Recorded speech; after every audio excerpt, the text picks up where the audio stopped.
1절에 보면 내가 몸의 보좌에 앉으신 이 오른손에 책이 있으니 안팎으로 썼고 7인으로 봉하였더라. 아멘. 사도 요한은 사장에서 올라오라고 하는 하늘의 보좌의 음성을 듣고 성령에 감동하여 그곳에 올라가서 지금 하늘의 놀라운 광경을 보고 있습니다.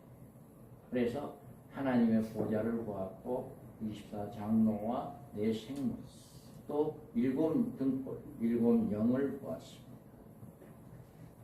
요한은 보좌에 앉아 계시는 이 모든 것을 오른손에 있는 또 주님의 오른손에 있는 책을 본 거예요. 그래서 보좌에서 가장 핵심으로 등장하고 있는 것은 7인으로 봉해진 책이다. 이 책이 하나님의 오른손에 있고 안팎으로 썼고 7인으로 봉해졌다라고 했습니다. 우리는 여기서 잠깐 하나님의 보좌에 여러 책들이 있다라고 하는 것입니다. 그래서 오른손에 있는 7인으로 봉해진 책 이뿐만 아니라 다른 책도 하늘에 있다. 그래서 먼저 생명책이 있다. 계시록 3장 5절에 이기는 자는 이와 같이 흰옷을 입을 것이요 내가 그 이름을 생명책에서 결코 지우지 아니하고 그 이름을 내 아버지 앞과 그의 천사들 앞에 시인하리라. 아멘. 이와 같이 사대교회 성도들에게 흰옷을 입고 그것을 더럽히지 아니하는 몇 명이 성도들에게 생명책의 이름이 흐리지 아니한다. 하나님 보좌에 생명책이 비치게 된 것은 창세 전에 빛이 되었습니다. 에베소서 1장 3절에 5절에 보면 찬송하리로다 하나님 곧 우리 주 예수 그리스도의 아버지께서 그리스도 안에서 하늘에 속한 모든 신령한 복을 우리에게 주시되 곧 창세 전에 그리스도 안에서 우리를 택하사 우리로 사랑 안에서 그 앞에 거룩하고 흠이 없게 하시려고 그 기쁘신 뜻대로 우리를 예정하사 예수 그리스도로 말미암아 자기의 아들들이 되게 하셨습니다. 아멘. 창세전에 그리스도 안에서 그의 백성들을 예정하셨을 때 이미 안성된 책이 바로 이 생명책입니다. 그래서 하나님의 창조 역사와 창조 섭리는 바로 이 생명책에 기록된 그의 백성들에 대한 구원에 있다는 사실을 성경에서는 이야기합니다. 주로 하나님의 말씀 역사는 이 생명책에 기록된 자들을 위한 것이다. 그러므로 우리 우주 만물의 모든 창조와 인간의 역사의 조성과 모든 것이 초점이 생명책에 기록되어 있는 하나님의 백성들의 축복을 위한 것임을 이렇게 볼 수가 있습니다. 우리의 이름이 하나님의 기록된 하나님의 백성들, 세상 우리는 늘 우리의 이름이 생명책에 기록되어 있다라고 하는 것을 늘 기쁘게 생각해요. 그래서 그러나 귀신들이 너에게 항복하는 것으로 기뻐하지 말고 너희의 이름이 하늘에 기록된 걸 기뻐하라. 아멘. 이거는 뭐예요? 예수님이 제자들 둘씩 짝을 지어가지고 질병을 고치고 귀신을 쫓아내는 이런 일을 하고 복음을 전가하라고 보냈을 때 그들이 그런 역사가 일어났어요. 그러니까 그들이 돌아와서 예수님께 자랑을 할 때 너희들이 이런 일을 하는 것보다도 너희들의 이름이 생명책에 기록되어 있는 것을 더 기뻐해라. 이렇게 말하고 있습니다. 빌립보서 4장 3절에도 또 참으로 나와 멍에를 같이 한 내게 구하노니 복음에 나와 함께 힘쓰던 저 여인들을 돕고 또한 글레멘트와 그의 나의 동력자들을 도우라. 그 이름들이 생명책에 있느니라. 아멘. 그 이름들이 생명책에 있다라고 이야기를 해요. 그리고 누구든지 생명책에 기록되지 못한 자는 불못에 던져지리라. 아멘. 이 책의 이름이 기록된 사람들 마지막 심판 날에도 최종적인 승리가 확실하게 보장됩니다.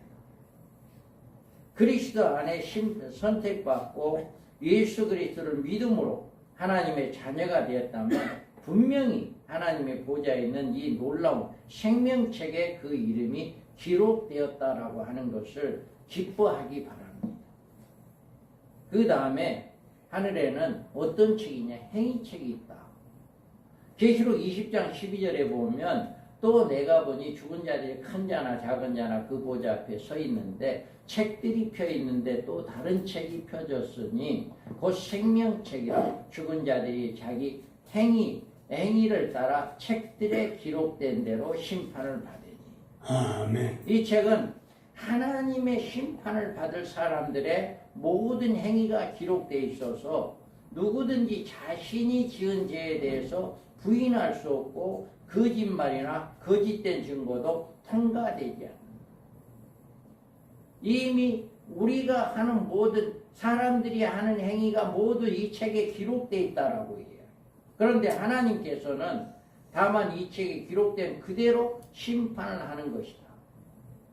그래서 동이서에서 먼 것 같이 우리의 죄가는 우리에서 멀리 옮기셨으며 아멘. 요한일서에도 만일 우리가 우리 죄를 자백하면 그는 미쁘시고 의로우사 우리 죄를 사하시며 우리의 모든 불에서 깨끗하게 하실 것이요. 아멘. 이와 같이 행위책에는 죄를 범한 사람들의 이름이 기록되지만 그 일들이 기록되지만 우리는 이미 예수를 믿음으로 죄사함 받음을 믿으시기 바랍니다.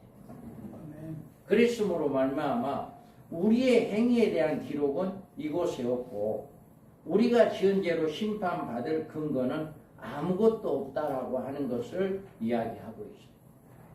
그러므로 하나님의 심판의 근거가 되는 행위책에는 우리의 죄가에 대한 기록이 전혀 없다는 사실을 믿으시고 하나님께 감사하시면서 우리의 정죄하시는 사탄의 미혹에 흔들림이 없는 그런 역사가 사탄의 미혹에 넘어가지 않기를 바랍니다. 아멘. 행위책에는 우리의 이름이 없다. 우리의 일들이 기록되지 않는다. 예수 믿는 자들에게. 그 다음에 기념책이 또 있어요. 기념책은 말라기에서 보면 그때 여호와를 여호와를 경외하는 자들이 피차 말하되 여호와께서 그것을 분명히 들으시고 여호와를 경외하는 자와 그 이름에 존중히 여기는 자를 위하여 여호와 앞에 있는 기념책에 기록하라 하셨느니라. 아멘. 이와 같이 여기에서는 기념책이 있습니다.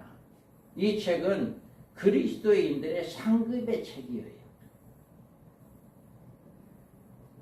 누구든지 제자 이름으로 이 작은 자 중에 하나의 냉수 한 그릇이다 주는 자는 내가 진실로 너희에게 이르노니 그 사람이 결단코 상을 잃지 아니하리라 하시니라. 아멘. 이와 같이 우리가 상급 주님을 위해서 헌신하고 봉사하고 이런 모든 것들이 기념책에 기록되어진다 라고 하는 것입니다. 그러므로 내 사랑하는 형제들아 견실하며 흔들리지 말며 항상 주의 일에 더욱 힘쓰는 자들이 되라. 이는 너희 수고가 주 안에서 헛되지 않을 줄을 알미라. 아멘. 우리가 헌신하고 봉사하는 것, 주를 위해서 하시는 일은 결코 헛된 일이 없다. 우리가 이 세상에서 살아가고 있는 동안 주 안에서 모든 일들이 이렇게 기념책에 기록이 되어지고 약속이 되어진다. 그래서 우리가 돌아올 작은 상급이라도 세밀하게 기록되어 있음을 믿으시기 바랍니다. 아멘. 그래서 하늘에는 생명책과 행위책과 기념책이 있고 7인으로 봉한 책이 있다. 그래서 이 책은 하나님의 오른손에 지어져 있다라고 이야기해요. 아멘. 예수님 이 책에 기록된 내용에 따라서 종말적인 심판을 이루기 때문에 이 책은 인류 종말에 있을 하나님의 심판과 직접적인 관계를 하는 책입니다. 이 7인으로 봉해진 이 책은 우리가 무엇을 말하는가라고 하는 것을 살펴볼 수가 있습니다. 그래서 오른손에 있다라고 이야기해요. 하나님의 오른손에 있다는 말은 하나님 외에 이 책을 가질 수 있는 존재가 없다는 것을 이야기합니다. 그리고 하나님의 오른손에 있다는 것은 이 책이 굉장히 중요한 책이라는 사실을 의미합니다. 하나님 외에 다른 존재가 가질 수 없고 가져서도 안 되는 책이 이 일곱 위로로 봉해진 책입니다. 그리고 이 책은 안팎으로 썼다라고 이야기해요. 안팎으로 쓴 책이란 일종의 두루마리 형식의 문서란 의미가 됩니다. 두루마기란 기름을 뺀 양가죽으로 붓으로 쓴 문서를 말하는데 이 두루마리는 종이가 없을 때 고대사에 사용했던 종이 대용으로 중요한 문서를 이 같은 방법으로 기록하여 문서화시킨 것을 이야기합니다. 이처럼 길게 내려쓴 두루마리 안팎으로 써 있었다고 했습니다. 안팎으로 썼다는 것은 부족함이나 빠진 것이 없다라고 하는 뜻으로 완벽하다. 두루마기인데 완벽하게 안팎으로 써졌다라고 하는 거예요. 지금 우리가 가지고 있는 성경도 안팎으로 기록된 완벽한 책으로 한 가지로 뺄 것도 없고 한 자도 더 보탤 것이 없는 안전한 하나님의 말씀입니다. 이사야서 34장 12절에 보면 너희는 여호와의 책에서 찾아 읽어보라. 이것들 가운데 빠진 것이 하나도 없고 죄짝이 없는 것이 없으리니 이는 여호와의 입이 이를 명령하셨고 그의 영이 이것들을 못 썼습니다. 아멘. 분명하게 이렇게 이야기하고 있고요. 또 계시록 22절에 보면 22장에 보면 내가 이 두루마리 예언의 말씀을 듣는 모든 사람에게 증언하노니 만일 누구든지 이것들 외에 더하면 하나님이 이 두루마리에 기록된 재앙들을 그에게 더하실 것이요 만일 누구든지 이 두루마리의 예언의 말씀을 제하여 버리면 하나님의 이 두루마리에 기록된 생명나무와 및 거룩한 성의 참여함을 제하여 버리리라. 아멘. 이와 같이 말씀을 빼거나 더하면 하나님의 재앙이 있게 된다라고 하는 것처럼 안팎으로 써있다는 것은 완벽한 하나님의 말씀이다 라고 하는 것을 의미하는 것이다. 그래서 하나님의 말씀을 가감하는 자에 대한 하나님의 엄중한 경고가 있고 오늘날 우리 주변에 이렇게 하나님의 말씀을 뺀다거나 더하는 이런 일을 하고 있는 자들이 있어요. 그럴 때 저는 이 말씀이 기억이 나요. 22장, 계시록 22장의 18절과 19절 말씀. 과연 이 말씀을 저분들이 안다면, 이해한다면 저렇게 할 수 있을까? 이게 정말 무서운 말씀이거든요. 22장에 있는 이 말씀은 하나님이 성경에 있는 재앙을 더해버린다는 거예요. 성경에는 얼마나 하나님의 재앙이 많이 있습니까? 그 재앙이 나에게 온다는 거잖아요. 이렇게 하나님의 말씀은 완벽하다. 그래서 우리는 빼거나 더해서는 안 된다라고 하는 것을 말하고 있습니다. 그리고 또 이 책은 일곱인으로 봉해진 책은 일곱인으로 봉해졌다라고 해요. 이 일곱인으로 봉해진 책은 하나님의 심판입니다. 이 책은 일곱인이란 하나님의 안전한 일을 말하는데 하나님이 그의 건설을 안전하게 봉하셨기 때문에 하늘에 있는 존재나 땅에 있는 존재나 아무 의인들이라 할지라도 떼어서 그 기록한 내용을 볼 수 없고 변경시킬 수 없고 그 내용대로 사건을 집행할 수도 없다. 그래서 어린 양이신 예수님 이 책을 하나님의 오른손에 취하시고 친히 그 책을 개봉하는 일로 종말적인 사건이 나타난다. 그래서 하나님의 심판의 책이다. 이 책이 열린다는 말은 하나님의 최종적인 심판이 시작되는 것을 의미한다. 요한계시록은 인봉된 이 책의 인봉을 떼는 것으로 일어나는 종말적인 모든 사건의 계시입니다. 요한은 예수님이 보내신 천사들에서 이 종말적인 계시를 본 것이지 일곱 인으로 봉해진 책의 내용을 보고 그것을 계시한 것이 아닙니다.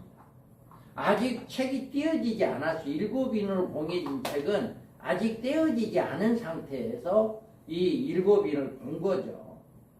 그래서 요한계시록은 다만 일곱 인으로 봉해진 책 안에 있는 내용의 일부분에 불과하다. 요한계시록은 주 재림에 관한 종말적인 사건의 계시이고 일곱 인으로 봉해진 책은 그 인을 뗄 때부터 일어나는 심판, 주의 심판의 명령이다. 그래서 요한은 예수님이 보내신 천사에 의해서 종말적인 계시를 본 것이지 일곱 인으로 봉해진 책의 내용을 보고 있는 계시가 아니다. 이건 분명하게 그 일곱 인으로 지금 봉해져 있는 책의 내용이 요한계시록이 아니다 라고 하는 것을 이야기하는 것입니다. 그리고 이제 이 책을 떼실 분은 어린 양이 하나님의 보좌의 중심부에 등장하게 됩니다. 그래서 이분에 의해서 그 인이 떼어지는 이런 역사. 그리고 그때 인류의 최종적인 심판의 막이 오르게 된다. 그리고 우리가 알아야 할 일은 요한이 이 계시를 받을 때 그때 일곱 인으로 봉한 책이 일곱 인이 실제로 떼어진 것이 아니다. 지금 이 일곱 인이 완전히 떼어진 것이 아니다라고 하는 거죠. 다만 하나님께서 요한을 통해서 장차 있을 이 같은 사건에 대한 계시를 우리에게 미리 보여주신 일에 불과합니다. 그러나 언제인가는 그 인이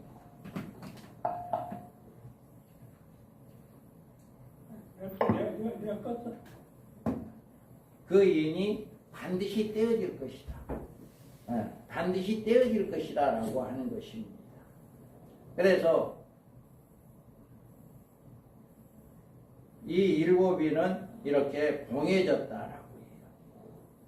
자, 2절 4절을 보면 또 내가 보매 힘있는 천사가 큰 음성으로 외치기를 누가 책을 펴며 그 인을 떼게 합당하냐 하니 하늘 위에나 땅 위에나 땅 아래에 능히 책을 펴거나 보거나 할 자가 없더라.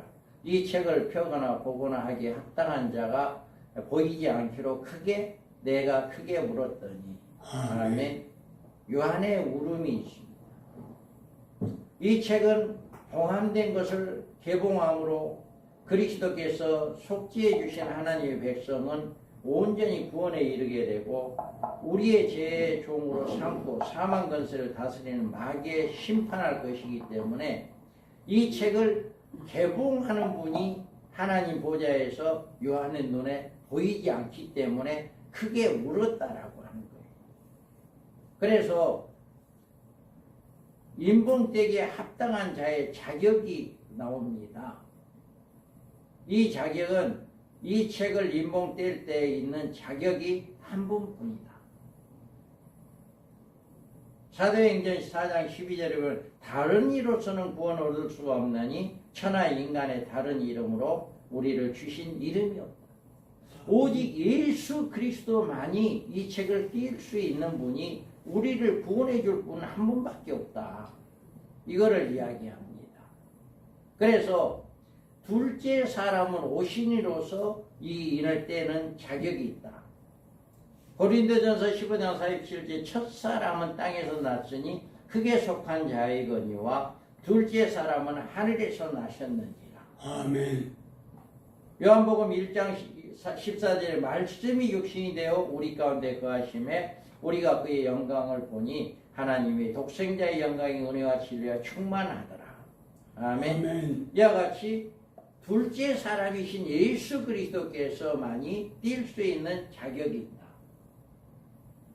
그리고 죄인의 사망의 빛을 갚아주시는 속죄의 제물이 되어 주신 분만이 이 책을 뗄 수가 있다.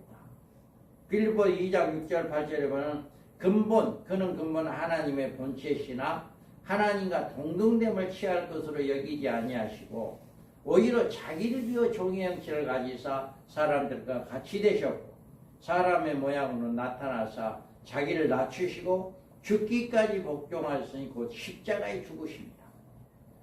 이와 같이 우리를 위해서 죽으시고 부활하신 예수 그리스도만이 우리를 이 책을 뗄 수 있는 자격이 있다라고 합니다.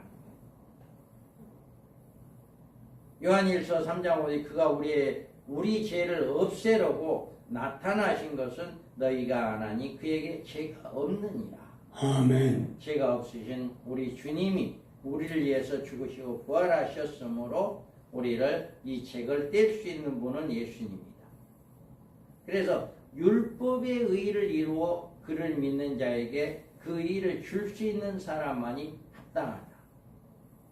그리스도 예수 안에 있는 속량으로 말미암아 하나님의 은혜로 값없이 의롭다 하심을 얻은 자가 되었느니라.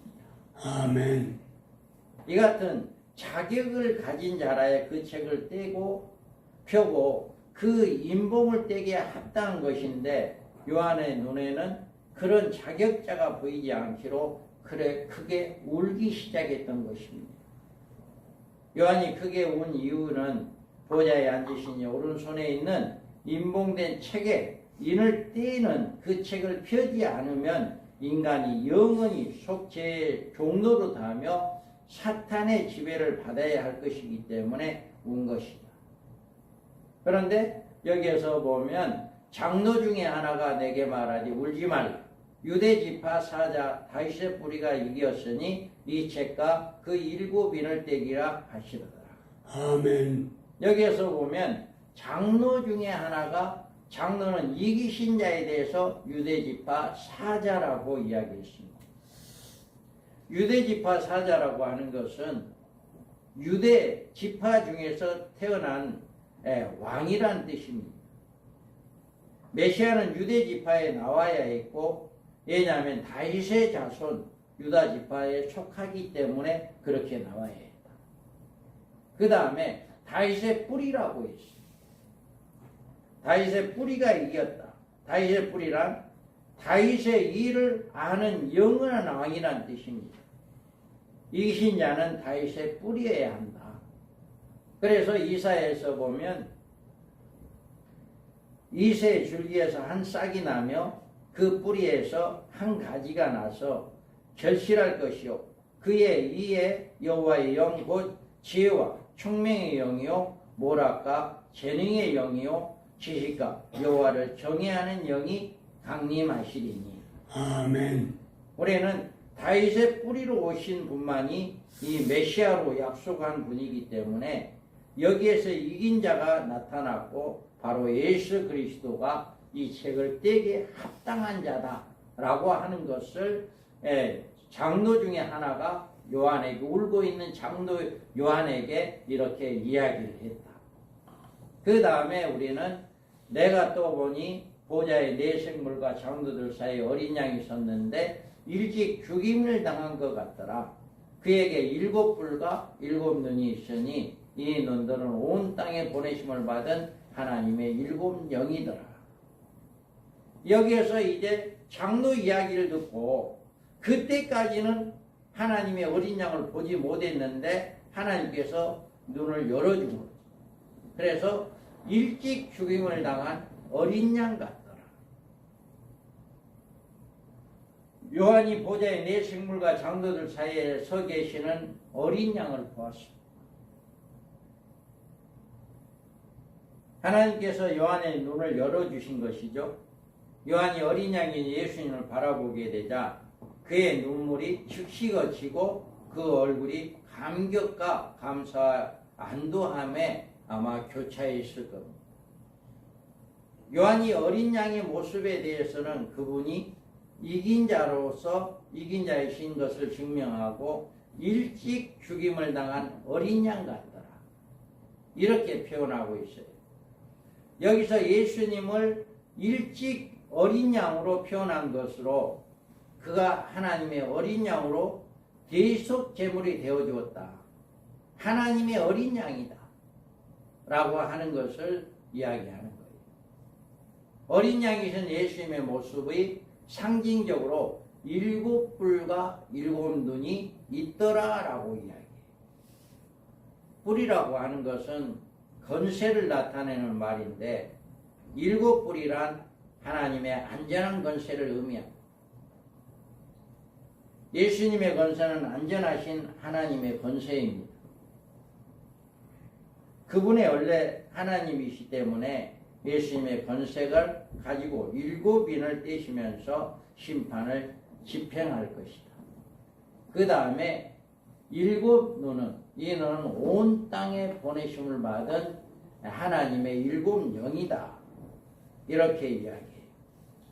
그래서 이 눈은, 어린 양의 7눈은 성령을 가리키는데, 계시록 4장 5절에 보면 보좌로부터 번개와 음성과 우레소리가 나고 보좌 앞에 켠 등불 7이 있으니 이는 하나님의 7영이다. 아멘. 이곳에 나오는 7눈과 4장에서 나오는 7영, 7등불은 같은 의미로 성령을 말합니다. 그래서 온 땅에 보내심을 입은 하나님의 7영으로 나오는 어린 양의 7눈은 주님이 이 세상에 보내시겠다고 하는 약속하신 성령을 상징한다. 이제 하나님의 오른손에 지어져 있는 7인으로 봉해진 책을 떼실 자격자가 하나님의 보좌 무대 위에 등장하셨습니다. 요한은 큰 울음을 금세 큰 기쁨으로 되었고 이제 사탄의 최종적인 심판이 가능하게 된 것입니다. 하나님의 백성이 영원한 승리를 얻는 온전한 구원에 이르게 되었으므로 누구도 이 일을 지연시키거나 방해할 수 없습니다. 우리는 이처럼 이기신 자가 되신 예수 어린 양에 연합된 그리스도입니다. 그가 이루실 이 모든 일은 바로 우리를 구원하실 역사이기 때문에 우리는 조금도 두려움이 없이 요한처럼 아멘 주 예수 오시옵소서 늘 주님의 재림을 사모하는 이런 역사가 일어나야 한다 라고 하는 것을 우리가 볼 수가 있습니다. 그 다음에 우리는 책을 취하신 어린 양, 그러면 7절에 보면 어린 양이 나와서 보좌에 앉으신 예 오른손에서 책을 취하시니라 이렇게 이야기해요. 아멘. 그래서 예수님이 예 어린 양의 모습으로 등장하신다. 요한복음 1장 29절에 보면 이튿날 요한이 예수께서 자기에게 나오심을 보고 이르되 보라 세상 죄를 지고 가는 하나님의 어린 양이로다. 아멘. 인류에 구원하시는 하나님의 대역사를 속죄물로 대속물로 주님이 자기 몸을 친히 내주셨기에 이렇게 어린 양이다. 그래서 그러면 책을 취한 결과가 뭐냐? 장차될 일의 모든 심판에 친히 주장하시고 집행하시는 것이다. 이 7인은 6장에서 하나씩 떼심으로 심판의 계시가 되고 7 나팔로 전개가 되는 종말적 사건이 계시록 전체에 걸쳐서 진행된다. 그래서 이 책은 이기신 자만이 취할 수 있다. 그래서 하늘에는 천천만만의 천사들과 그들보다 더 권위가 있는 네 생물 또 24 장로가 있습니다. 그러나 그들 중에 이 책을 하나님의 오른손에 취할 수 있는 이긴 자가 없다. 유대지파 사자 다윗의 뿌리가 이겼다고 했고 또 천사나 네 생물은 이긴 자가 될 수 있는 자격이 없다. 그 이유는 그들이 유대지파에 속한 다윗의 뿌리가 아니기 때문에 이 책을 취할 수가 없다라고 하는 거예요. 그래서 어린 양만이 말씀이 육신이 되어 사람으로 이 땅에 이 세상에 오셔서 십자가에서 이긴 자가 되었으므로 주님만이 이 책을 띌 수 있다라고 하는 것을 이야기합니다. 또 어린 양이신 예수 그리스도께서 이기신 자가 되셨다라고 이야기합니다. 우리 빌립보서 한번 읽어봅니다. 그는 근거한 하나님의 본체시나 하나님과 동등력을 취하실 것으로 여기지 아니하시고 오히려 자기를 비어 동의 형제를 사람들이 같이 내렸고 사람의 모양으로 나타나셨으니 자기를 낮추시고 죽기까지 통하셨으니 그 십자가에 죽으시니 이름으로 하나님이 그를 지극히 높여 모든 이름이 뛰어난 이름을 주사 하늘에 있는 자들과 땅에 있는 자들과 땅 아래에 있는 자들과 모든 무릎을 예수의 이름을 꿇게 하시고 모든 입으로 예수 그리스도를 부라시키나 하나님 아버지께 영광을 돌리게 하셨느니라. 아멘. 이기신 자는 이처럼 영광과 존귀를 받으셔야 할 신분을 가지시기 때문에 피조물에서는 안 된다. 피조물은 영광과 존귀를 받을 수 있는 존재가 아니며 이 일을 감당할 수도 없다. 왜냐하면 피조물의 안전한 존재가 아니며 거룩하거나 의로운 존재가 아니기 때문에 어린 양의 신분에 미달할 뿐 아니라 범죄할 수 있는 신분이므로 하나님의 구원의 사역을 맡을 수가 없다라고 하는 것을 이야기해 주고 있습니다. 우리는 어린 양이 이기셨다는 것은 그가 그의 백성을 율법의 정죄에서 온전히 구원한 것을 의미합니다. 그리스도 예수 안에 있는 자는 결코 정죄함이 없느니라. 아멘. 이렇게 피 흘림이 없은즉 사함이 없다라고 이야기합니다. 우리는 우리의 죄값을 지불하시고 우리의 죄 사함의 은혜를 주셨습니다. 율법의 죄를 지적하고 그 죄를 정죄합니다. 모든 인류는 이 율법의 정죄 아래 갇혀 있으며 한 명도 이 같은 율법의 정죄에 벗어날 수가 없는 있는 사람이 없습니다. 그런데 이런 어린 양이신 예수님께서 우리가 받아야 할 정죄를 대신 받으심으로 우리는 율법에 대하여 죽게 하셨고 이제 율법이 우리를 정죄할 수 없는 율법은 죽은 자들의 정죄할 수 없기 때문에 우리가 승리할 수 있다라고 하는 것을 이야기하고 있습니다. 그래서 이 어린 양이신 예수 그리스도, 어린 양이신 예수 그리스도만이 우리는 하나님의 안전한 소유물이 되셨다. 그리고 하나님을 아버지로 부르시는 하나님의 자녀를 건세를 가지게 되었다. 그리고 그리스도와 함께 하나님의 나라를 유업으로 받을 상속자가 되었다. 이렇게 우리 하나님께서 어린 양을 취하신 책의 결과로 우리는 하나님의 자녀로서 이제 어린 양이신 예수 그리스도 예수님이 하신 구속의 사역을 우리에게 이루어지는 역사가 일어납니다.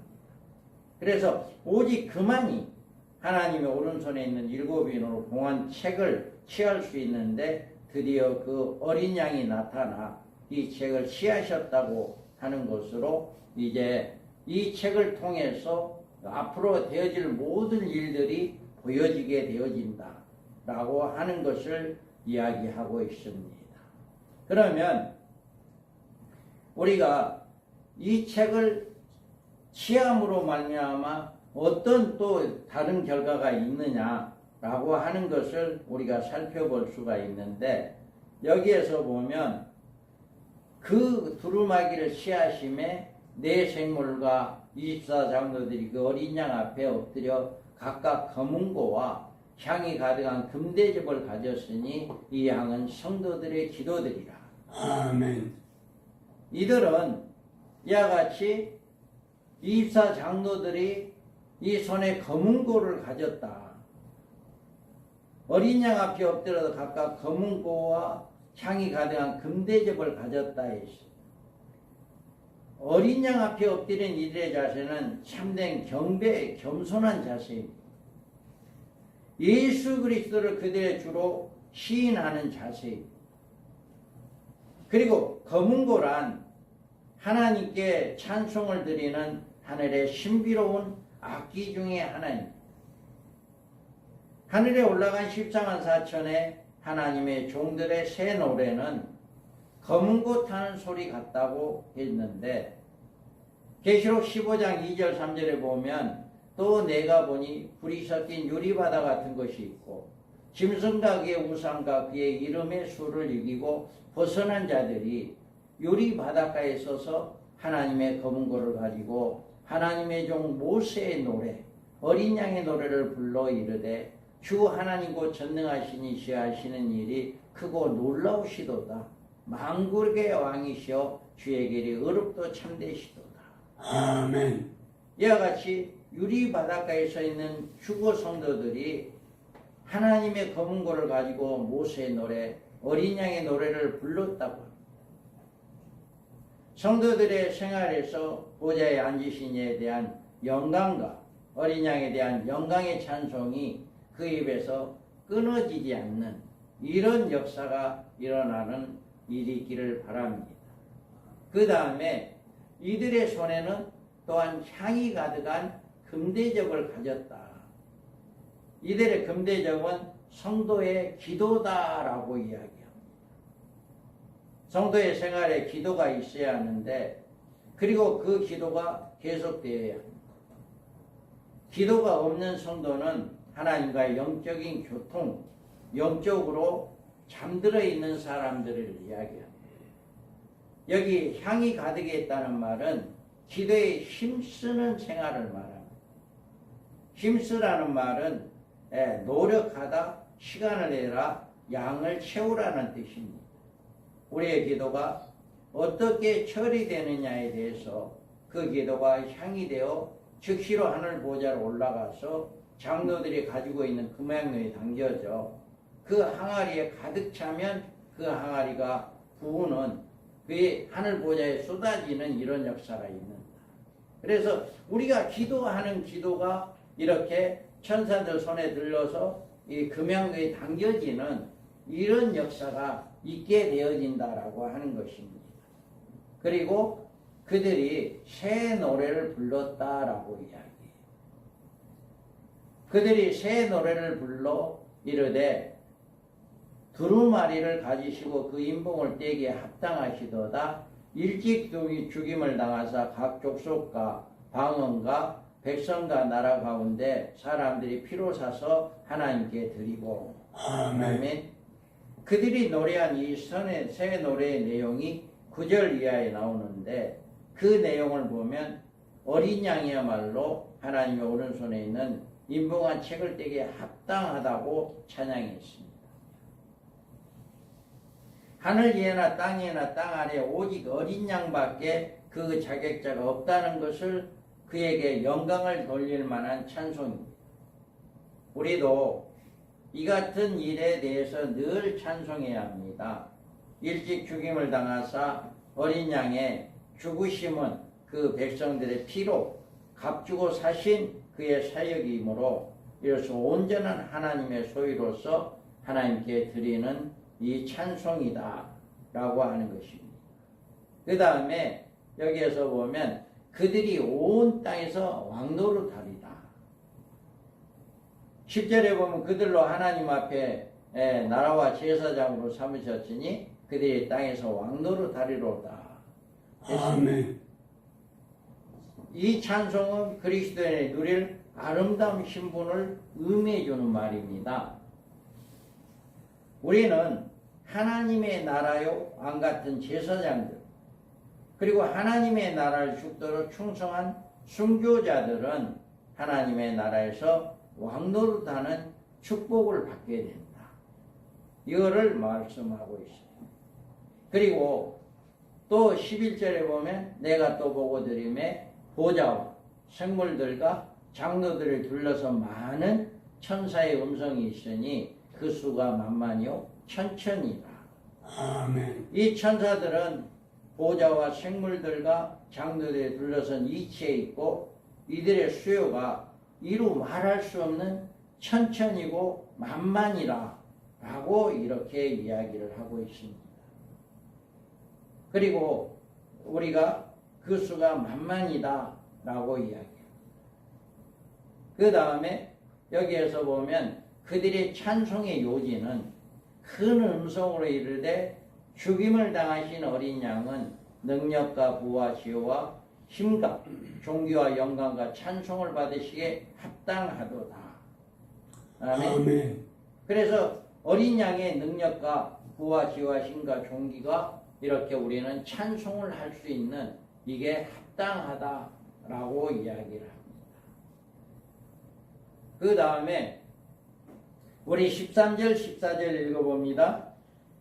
내가 또 들으니 하늘 위에 땅 위와 땅 아래와 바다 위와 또 그 가운데 모든 피조물이 이르되 보좌에 앉으신 이와 어린 양에게 찬송과 영광과 권능을 세세토록 돌릴지어다 하니 네 성문이 이르되 아멘 하고 장로들은 엎드려 경배하더라.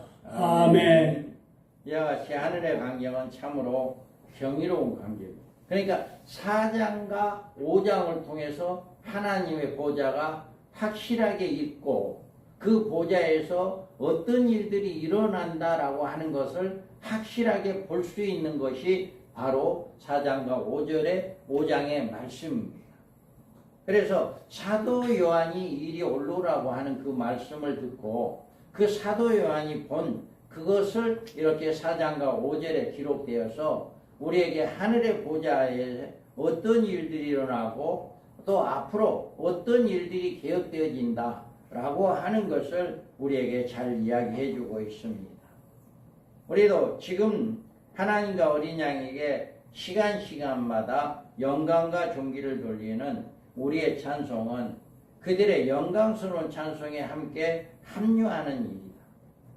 그래서 우리는 늘 시간이 날 때마다 하나님께 영광 돌리는 찬송하는 이런 삶을 살아가고 우리가 이 하나님의 보좌에서 우리를 위해서 죽으시고 부활하신 예수 그리스도와 또 24장로와 또 네 생물 모든 하늘에 있는 천천만만의 천사들 이 모든 것들을 통해서 우리의 하나님의 크신 역사와 그 사랑을 우리가 깨닫는 귀한 역사가 있어야 한다 하는 것을 우리가 알 수가 있습니다. 그래서 우리는 이 계시록을 알고 이제 이 4장과 5장을 알고부터는 반드시 하나님의 보좌가 이렇게 있고 그 보좌에서 인류의 모든 되어질 일들을 다 이제 주관하고 계시고 계획하고 계시고 이루신다. 앞으로 모든 일들이 이루어진다라고 하는 사실을 믿고 우리는 온전히 신부단장하고 또 마지막 때 쓰임받는 주의 종 되기를 주님의 이름으로 축복합니다. 아멘. 찬송